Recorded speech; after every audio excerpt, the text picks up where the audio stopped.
Penalty.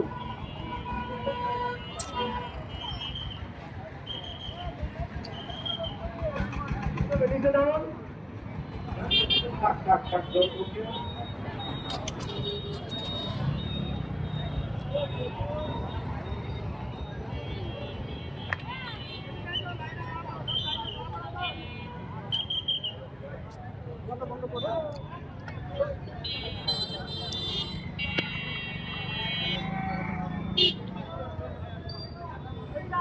দোকানদার ভাইরা অনুরোধ করছি, আপনারা দোকান বন্ধ করে নিজের দোকানের সামনে না দাঁড়িয়ে থেকে মানববন্ধন অংশগ্রহণ করে।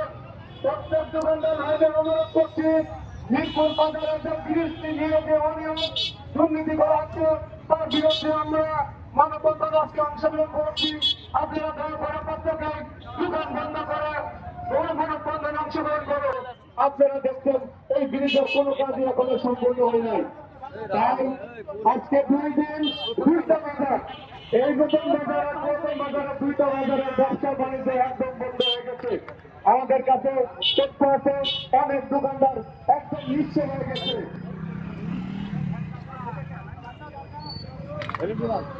অনেক দোকানদার নিঃস্ব হয়ে গেছে, অনেক দোকানদার দোকান যেতে অবস্থা